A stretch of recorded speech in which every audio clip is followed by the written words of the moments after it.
They say you never really know someone until money or betrayal is involved. At 72 years old, I discovered I didn't know either my husband of 48 years or my own sister. What I found in that manila folder my accountant handed me wasn't just numbers. It was evidence that the two people I trusted most had been systematically stealing from me for 6 years while planning a future together. 6 years. While I worked 16-hour days building my interior design business into something worth $2.3 million, they were siphoning it away dollar by dollar and planning their escape to Costa Rica with my money. But here's what they didn't count on. I didn't get to 72 by being fragile. I didn't build a multi-million-dollar business by accepting defeat, and I certainly didn't survive raising 3 children and running a company through 2 recessions by being anyone's fool. My name is Barbara Thornton, and this is the story of how I discovered the ultimate betrayal and how I made sure they paid for every single dollar, every single lie, and every single moment they thought I was too old, too trusting, or too naive to fight back. Before we begin, I want to know, where are you watching from today? Are you in Texas, California, maybe somewhere with your morning coffee like I had mine on the day everything changed? Drop a comment below. I love hearing from you, and after you hear what I'm about to tell you, I think you'll understand why connecting with all of you means so much to me now. This story begins in Scottsdale, Arizona, where I'd lived for 35 years. Picture this. May 2019, a Tuesday morning so ordinary I'd made my usual egg white omelet, had my usual green tea, and was reviewing my usual monthly financial reports. I ran Thornton Interiors, a high-end design firm specializing in luxury residential spaces. We'd done homes for professional athletes, tech executives, and old money families throughout Arizona and Nevada. After decades of work, I'd built something I was genuinely proud of. My husband Richard managed the business side while I focused on design and client relations. It seemed like the perfect partnership. He'd been a commercial real estate broker when we met, so numbers were his forte. My sister Diane had joined us 8 years earlier as our operations manager after her own business failed. I'd welcomed her with open arms, grateful to help family and thinking her organizational skills would complement our growth. That Tuesday morning, my 28-year-old accountant, Marcus Chen, asked if he could stop by the house instead of meeting at the office. Something in his voice made my stomach tighten. Marcus was usually cheerful, efficient, always professional, but on the phone that morning he sounded nervous. No, he sounded scared. "Mrs. Thornton," he said when he arrived, clutching a folder against his chest like it might explode. "I need to show you something, and I need you to promise you'll hear me out completely before you react." I poured us both coffee, his with cream and sugar, mine black, and sat down at my kitchen table. The morning sun was streaming through the windows I'd personally designed to catch that exact light. Everything in my home was intentional, carefully chosen, perfectly placed. I had no idea that in the next hour my entire carefully constructed world would detonate. Let me take you back so you understand what was at stake. I started Thornton Interiors in 1994 with $15,000 I'd saved, working 3 jobs while raising our children. Richard was supportive but busy with his own career. I built everything from nothing, knocking on doors, taking jobs other designers wouldn't touch, working weekends and holidays. By 2000, we were profitable. By 2010, we were sought after. By 2015, we were one of the premier design firms in the Southwest. I'm not telling you this to brag. I'm telling you this so you understand. I wasn't some helpless woman who didn't understand business. I knew construction costs, profit margins, vendor negotiations, and client management. But there's a difference between understanding business and suspecting the people you love of systematic theft. Those are entirely different skill sets. Richard and I met in 1971 at Arizona State University. He was studying business. I was in the art program, dreaming of beautiful spaces. We married in 1973, young and idealistic. He was handsome, ambitious, and back then, he seemed to adore me. We had 3 children. Michael in 1974, Jennifer in 1977, and Amy in 1980. Richard climbed the commercial real estate ladder while I juggled motherhood and freelance design work from our garage. Our marriage wasn't perfect. Whose is after 48 years? But I thought we had something solid. We had grandchildren we both loved. We had Sunday dinners together. He still kissed me goodbye every morning, still reached for my hand during movies. Or at least, he did all those things while simultaneously planning his exit strategy. Diane was my younger sister by 4 years. Growing up in Phoenix, we'd been close despite our differences. She was the wild one. 3 marriages, 2 bankruptcies, always jumping from one business idea to another. I was the steady one, the responsible older sister. When her event planning company collapsed in 2011, leaving her with debt and no prospects at 63, I didn't hesitate. Family helps family. I created a position for her. Operations manager, overseeing scheduling, vendor relationships, and administrative tasks. Richard encouraged it. "She needs this, Barb," he'd said, his arm around my shoulders. "You're doing a good thing." I remember feeling proud that we could help her rebuild her life. God, the irony tastes like battery acid even now. The 3 of us worked together daily. Richard handled finances, contracts, and banking. Diane managed operations and staff. I focused on design, client acquisition, and the creative direction that had made us successful. We had 12 employees, a beautiful office in Old Town Scottsdale, and a project pipeline that stretched 18 months ahead. From the outside, we looked like the American dream. Successful family business, loving relationships, financial security, heading into our golden years. I'd started planning our 50th wedding anniversary party, thinking about a trip to Italy, maybe finally taking that cooking class in Tuscany I'd always wanted. I was planning celebrations while they were planning my destruction. While I was thinking about growing old together, they were calculating how much they could steal before I noticed. While I was trusting, they were transferring. And Marcus Chen, bless his nervous young heart, was about to blow their entire scheme wide open. Marcus set the folder on my kitchen table like it was evidence in a murder trial. His hands were shaking slightly, and he kept adjusting his glasses, a nervous habit I'd noticed during difficult conversations.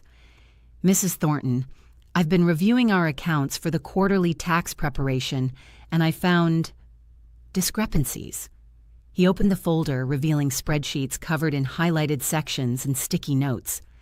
At first, I thought I'd made errors. I checked everything 3 times.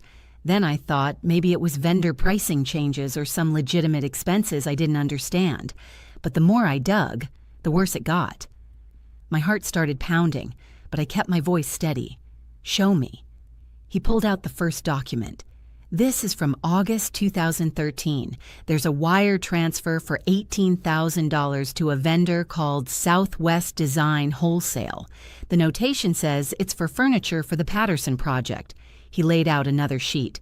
"But here's the Patterson project actual expense report. There's no Southwest Design Wholesale listed. The furniture came from our usual suppliers, and those costs are already accounted for." I stared at the papers. Could it be a duplicate payment? Maybe Richard. That's what I thought initially. Marcus was speaking faster now, the words tumbling out like he'd been holding them in too long. "But look at this. Here's another one 2 months later. $22,000 to Arizona Luxury Imports for the Chen Residence Project. But Mrs. Chen's actual invoices show different vendors entirely. And here, and here." He spread out page after page, each showing similar transfers to companies I didn't recognize, all supposedly for projects where the actual expenses were already documented. My mouth had gone dry. How many? Over 6 years, I've found 217 separate transfers so far. They average about $15,000 each, though some are as high as $45,000. They're spaced irregularly, sometimes 3 in a month, sometimes none for 6 weeks. The pattern is just random enough not to trigger automatic bank alerts. I did the math in my head and felt physically ill. That's over 3. million. $3.2 million to be exact. But Mrs. Thornton, there's more. Marcus pulled out another document, and something in his expression made my blood turn to ice water. These vendor companies? I looked them up. Southwest Design Wholesale was registered in Nevada in 2013. The owner is listed as... He paused, meeting my eyes. Diane Thornton Morrison. The world tilted slightly. My sister's name. My sister's company. Arizona Luxury Imports is registered to an R. Thompson, but the business address is a UPS store in Henderson, Nevada, and the phone number... He showed me his phone. It goes to a burner phone. But I cross-referenced the LLC filing date with Richard's calendar from that time period. He took a personal trip to Vegas that week, called it a commercial real estate conference. I couldn't speak, couldn't process. This had to be a mistake. Mrs. Thornton. Marcus's voice was gentle now. There are 8 different shell companies receiving these transfers. I've traced 4 definitively to Diane and found strong evidence linking the others to Richard. They've been careful, but not careful enough.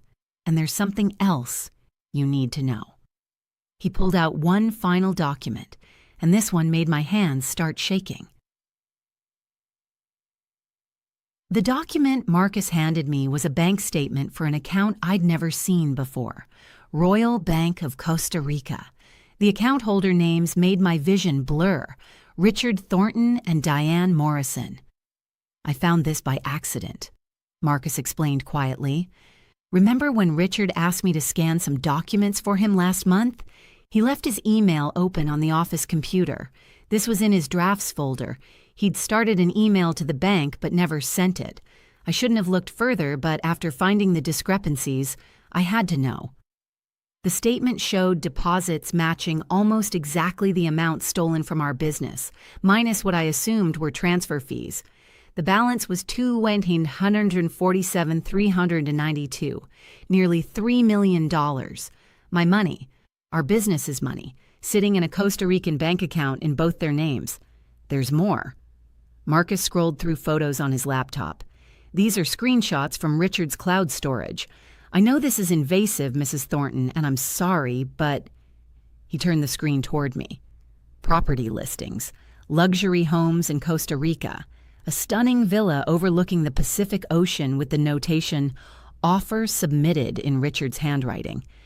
Email chains between Richard and Diane discussing retirement timelines, discussing the B situation. B for Barbara, I realized with a jolt of nausea. Messages about how much longer they needed to extract value before pulling the trigger. And then the photographs that shattered what remained of my denial. Richard and Diane together. Not as siblings-in-law at a family function. Together. His arm around her waist at a restaurant I didn't recognize. The 2 of them on a beach, kissing. Another of them, toasting with champagne on what looked like a hotel balcony. The metadata showed the dates, all within the past 2 years, all taken during times when Richard claimed he was at real estate conferences and Diane said she was visiting her daughter in California. When did this start? My voice sounded strange, distant. The affair? Based on the earliest romantic photos I found, approximately 3.5 years ago. The embezzlement started earlier, about 6 years ago, shortly after you made Diane operations manager and gave Richard full access to the business accounts for efficiency. Marcus said this last part carefully, watching my reaction. I remembered that conversation. 2013. The business was growing fast, and I was overwhelmed with design work. Richard had suggested streamlining our financial management. "Trust me, Barb," he'd said. "I'll handle the money side. You focus on the creative side. That's what you're brilliant at." I'd been grateful. I'd actually been grateful that my husband was willing to take that burden off my shoulders. "Mrs. Thornton, there's one more thing." Marcus looked like he was about to cry. I found an email dated 3 weeks ago. Richard wrote to Diane about timeline acceleration. They're planning to leave next month, June 2019. There's a one-way flight booked for June 15th, 2 weeks from now. They're going to Costa Rica, and based on the email chain, they're not planning to come back. 2 weeks. They were going to disappear in 2 weeks with $3 million of my money, leaving me with a gutted business and a lifetime of questions. But here's what they didn't know about me. I don't fall apart. I get organized. Marcus, I said, my voice steady now, cold with purpose, I need you to make copies of everything, every document, every screenshot, every piece of evidence. Can you do that? He nodded. Good. Don't tell anyone about this conversation, not anyone. Do you understand? Yes, ma'am. I spent that night alone in my study.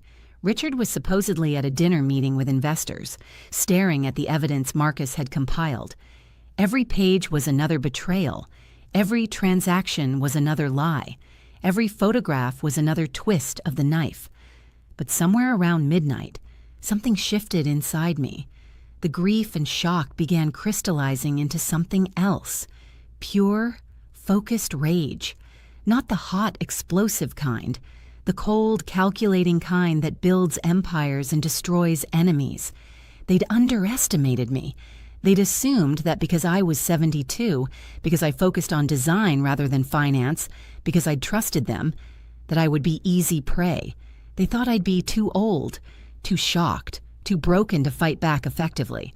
They were about to learn exactly how wrong they were. The next morning, I called my attorney, Gerald Pressman. We'd worked together for 15 years on business contracts. Gerald, I need a referral for the best divorce attorney in Arizona. Someone ruthless. Someone who wins. There was a pause. Barbara, are you sure? I'm sure. I also need a business litigation specialist, someone experienced in embezzlement cases, and I need a forensic accountant, the best you know. Give me 2 hours. By lunchtime, I had 3 names. By end of business, I had appointments scheduled for the next day. I told Richard I was meeting with potential clients. He kissed my cheek and wished me luck. The divorce attorney Gerald recommended was Sylvia Chen. No relation to Marcus, but equally impressive. 50 years old, senior partner at one of Phoenix's most prestigious firms, with a reputation for absolutely destroying unfaithful spouses in court. Her office was all glass and steel, her handshake was firm, and her eyes were sharp as scalpels. Tell me everything, she said, pulling out a legal pad. I did. She took notes without interruption, her expression never changing. When I finished, she set down her pen and leaned back. Mrs. Thornton, I'm going to be direct with you. What you've described is not just adultery and betrayal, it's systematic fraud, embezzlement, and conspiracy. This is criminal territory. With the evidence you have, we can destroy them in divorce court, but we can also pursue criminal charges that could put them both in federal prison for a decade or more. I want both, I said. I want them in court and I want them in prison. She smiled for the first time. Then let's get to work. The forensic accountant, David Wu, was a numbers wizard who'd testified in high-profile white-collar crime cases. The business litigation specialist, Patricia Morrison, no relation to Diane's ex-husband, thankfully, had won millions in embezzlement settlements. Before you think this is moving too fast, let me stop here and ask you something. If you're enjoying this story and want to see how I made them pay for what they did, please hit that subscribe button. It helps me share these stories with more women who need to hear them. By the end of that week, I had a team assembled. David began his deep forensic audit.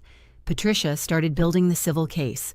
Sylvia prepared the divorce filings and coordinated with federal prosecutors. And me? I went home every night, had dinner with my husband, and pretended everything was fine. For the next 10 days, I lived a double life.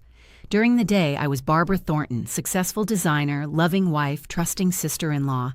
I smiled at Richard over breakfast. I discussed project details with Diane at the office. I acted like absolutely nothing had changed. But every evening, I met with my team.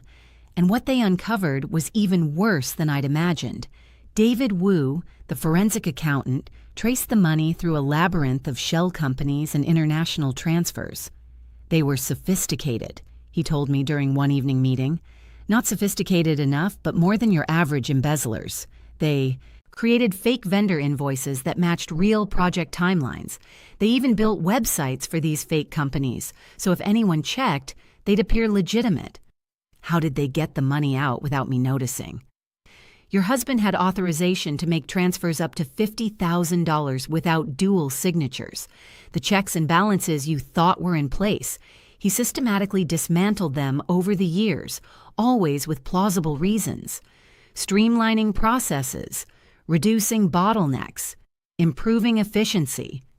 Each change seemed minor, but together they gave him complete control of the money flow. Patricia Morrison uncovered the personal side of the betrayal. She'd hired a private investigator who documented Richard and Diane's relationship extensively. They met twice a week at a condo in Tempe. Paid for with my money, naturally. They'd taken 11 separate trips together over 3 years, always covered by fake business conferences or family visits. The investigator found something interesting, Patricia told me. Diane's daughter, Rebecca, she knows about the affair. She's been covering for her mother, providing alibis. You might want to prepare yourself. The betrayal may extend to your niece as well. That one hurt. I'd helped Rebecca through college, celebrated her wedding, held her babies. Another person I'd loved and trusted, another person willing to help destroy me. Sylvia Chen prepared the legal strategy. We're going to time this perfectly, she explained. They're planning to leave June 15th. We'll serve them June 14th, the day before their flight. We'll freeze all accounts immediately, business and personal. We'll file a restraining order keeping them from disposing of any assets. The federal prosecutor is ready with criminal charges the moment we give the word.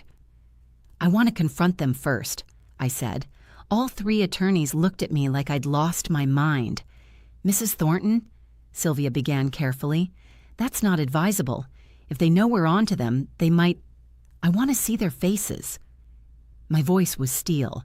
I want them to know that I know. I want them to understand exactly who they tried to destroy. I've earned that moment. There was a long silence. Finally, Sylvia nodded. All right, we'll arrange it. But it has to be completely controlled. My office, security present, everything recorded. And the moment that meeting ends, we serve papers, and the arrests happen immediately. Agreed? Agreed.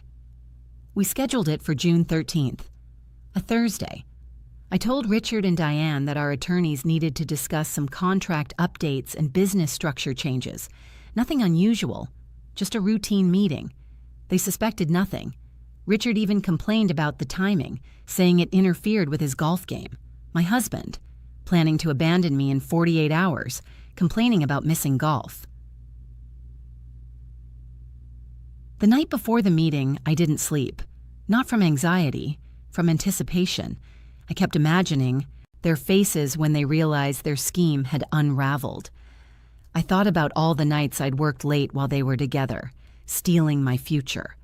All the family dinners where they'd smiled at me while planning my destruction. All the times Richard had kissed me goodbye before meeting my sister. But I also did something practical. I wrote letters to my children. Michael, Jennifer, and Amy deserved to hear this from me, in my words, before it became public. I explained everything. The embezzlement, the affair, the evidence. I told them I loved them and that none of this was their fault. I also told them what I expected. Support. Not for their father, not for their aunt, but for me. For truth. For justice. I sealed the letters and gave them to Sylvia to deliver after the meeting. That morning I dressed carefully. A navy blue suit. Expensive, perfectly tailored, armor disguised as business attire. My grandmother's pearl earrings. Minimal makeup. I looked at myself in the mirror and barely recognized the woman staring back. Where was the trusting wife? The generous sister? Gone. Replaced by someone harder, colder, but infinitely stronger. Richard came up behind me, adjusting his tie. "Big meeting today?" he asked casually. "Very big," I replied, meeting his eyes in the mirror. "Life-changing, actually." He laughed, kissed my cheek, completely oblivious. "Well, Good luck with the contracts. I'll see you at the office. At Sylvia's office, my team had prepared meticulously. The conference room was set up with cameras, visible ones for psychological impact. The documents were organized in pristine folders. Federal agents were in an adjacent room, ready to make arrests immediately after the confrontation. Everything was choreographed like a military operation. "They'll arrive at 2 o'clock, Sylvia told me. "We told them the meeting would start at 2:15 to give us time to position everything. Are you ready?" I nodded. I've never been more ready for anything in my life. Patricia handed me a bottle of water. "Remember, stay calm. Don't let them see how much they've hurt you. That's their power, and you're taking it back today." David gave me a folder. "If you want specific numbers to reference during the confrontation, they're all here. Dates, amounts, account numbers, all of it." At 1:58, I watched through the conference room window as Richard and Diane arrived together in his car. They were laughing about something. Diane touched his arm affectionately as they walked toward the building entrance. Even now, even in public during business hours, they couldn't help themselves. They took the elevator up, still chatting easily. Diane was wearing a dress I'd complimented her on last month. Richard had the golf tan he'd supposedly earned during solo weekends I'd encouraged him to take. "You work so hard," I told him. "You deserve time to relax." Time to relax. Time to plan my destruction. They walked into the reception area at exactly 2 o'clock. The receptionist directed them to the conference room. As they approached, Sylvia opened the door. "Richard, Diane, please come in. Barbara's waiting for you." The look of confusion on their faces, why was I already there, was the first taste of the satisfaction I'd been craving. It was delicious. They walked into the conference room wearing carefully constructed expressions of professional courtesy. Richard smiled at the attorneys. Diane adjusted her purse on her shoulder. Both of them radiated the confidence of people who believe they're about to win. "Barbara, honey," Richard said, moving to kiss my cheek. I stepped back. His smile faltered slightly. "What's going on? I thought this was about business contracts?" "Sit down," I said. Not a request, a command. Something in my voice made them both freeze. I watched the first flicker of uncertainty cross Diane's face.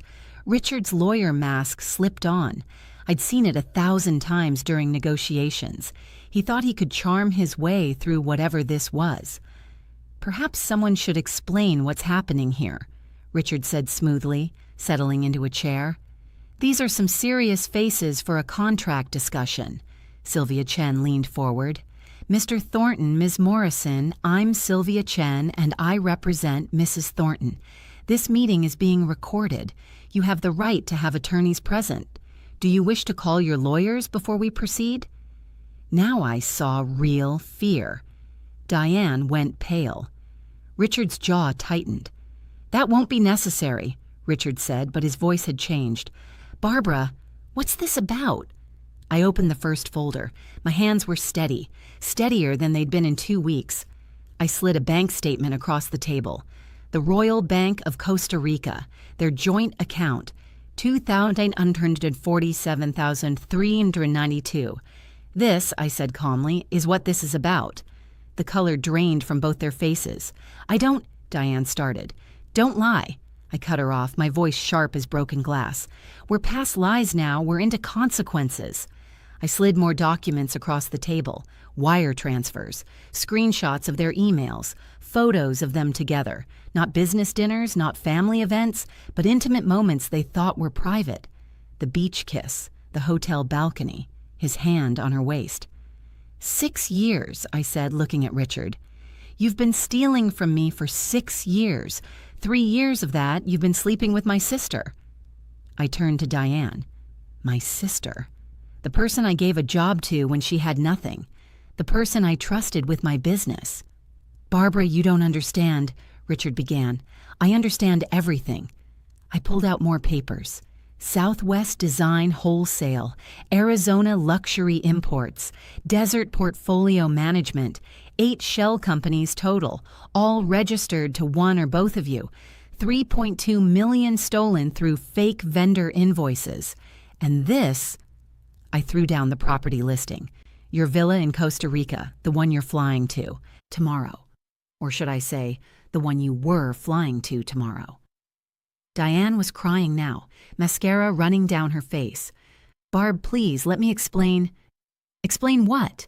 Explain how you've been fucking my husband? Explain how you've been stealing my money? Explain how you were planning to disappear and leave me with nothing?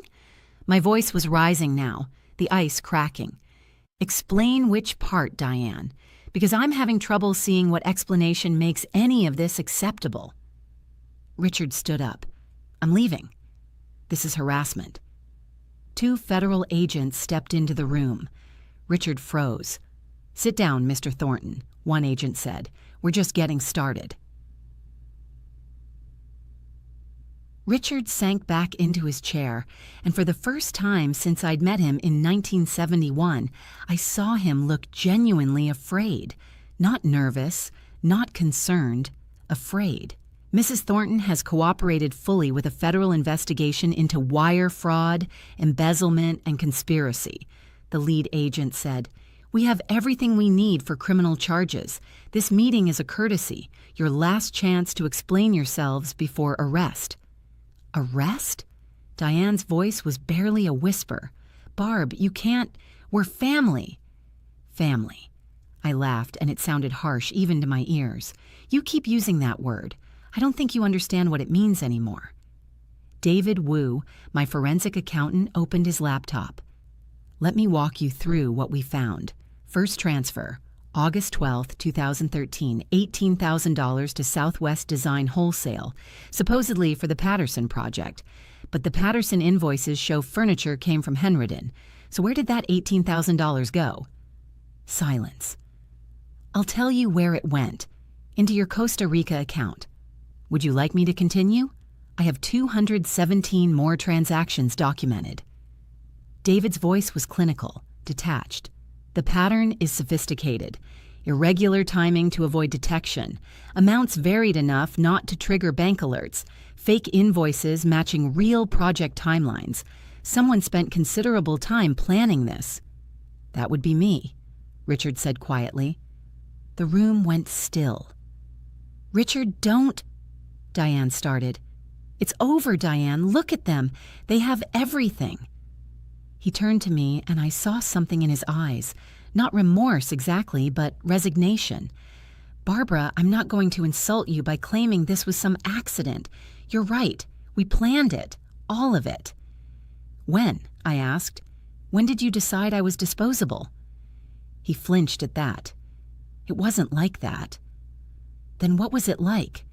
Explain to me how stealing $3 million from your wife of 48 years was not deciding she was disposable. The business was doing so well, he said, as if this justified anything. You didn't need all that money. You thought you'd take it and I'd never notice. You thought you'd ruin me financially and emotionally, and that was fine because the business was successful? My voice was shaking now. I worked 16-hour days. Building that company. Every client, every design, every success was my work, and you took it. You stole my life's work to fund your affair and your retirement.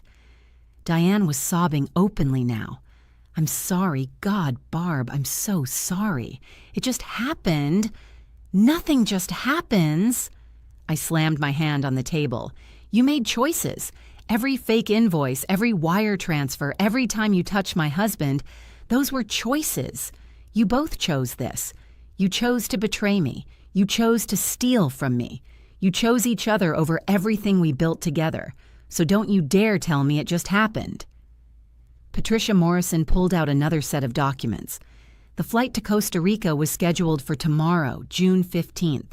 One-way tickets. You were never coming back, were you? Richard shook his head. Say it, I demanded. Say out loud what you were planning. He met my eyes. We were leaving. We were going to start over in Costa Rica with the money. My money. Your money. Sylvia Chen laid out the final documents. Here's what happens now. Federal charges for wire fraud and embezzlement will be filed within the hour. The evidence is overwhelming. Conviction is virtually certain. You're looking at 10 to 15 years in federal prison, both of you. Diane made a sound like a wounded animal. Richard just stared at the table. The divorce papers will be served today, Sylvia continued. Given the circumstances, Mrs. Thornton will retain 100% of the business, the house, and all marital assets. The prenuptial agreement you signed, Mr. Thornton, specifically includes an infidelity clause and a fraud clause. You'll leave this marriage with nothing. Additionally, Patricia Morrison added, we're filing a civil suit for the full amount stolen plus damages. The Costa Rica account has been frozen by international cooperation with federal authorities. Every penny will be returned. I watched them absorb this, watch their future, the one they'd planned together, the villa by the ocean, the life they'd stolen from me, evaporate like water on hot pavement. I have one question, I said. Why? They looked at each other. Finally, Diane spoke. I was jealous. You always had everything. The successful business, the beautiful home, respect. I had nothing but failed marriages and bankruptcy. When Richard and I started working together, and he confided that you two had grown distant, that the marriage felt like a business partnership more than a romance. She trailed off. So you decided to destroy me instead of just leaving, I asked Richard. I told myself you wouldn't really be hurt, he said. The business was so successful. I thought you'd rebuild. He stopped. I don't know what I thought. I wanted out. I wanted something different. And I convinced myself that taking the money was somehow justified because I'd helped build the business too. You helped, I said softly. But you didn't build it. I did. And you destroyed it, or tried to. The federal agents moved forward. Richard Thornton, Diane Morrison, you're under arrest for wire fraud, embezzlement, and conspiracy to commit fraud. As they read the Miranda rights, as they handcuffed my husband and my sister, I felt something unexpected. Not triumph, but exhaustion. Deep, bone-tired exhaustion. They were led out. The conference room emptied until it was just me and Sylvia. How do you feel? She asked. Empty, I admitted. I thought I'd feel victorious. Instead, I just feel done. That's normal. What you've been through, betrayal on this scale, it changes you. It did change me. Richard and Diane both pled guilty 6 months later to avoid trial. He got 12 years. She got 10. The money was returned. I sold the business. Couldn't look at it the same way anymore. My children rallied around me, especially once they understood the magnitude of the betrayal. I'm 73 now. I live in a smaller house, do consulting work, and spend time with my grandchildren. I'm not the same woman I was before that Tuesday morning when Marcus Chen sat in my kitchen with a manila folder. I'm harder now, less trusting, but also stronger than I ever imagined I could be. They thought I was too old to fight back. They learned better. And if you're watching this, thinking you're too old for anything, remember my story. You're never too old to demand justice, never too old to fight back.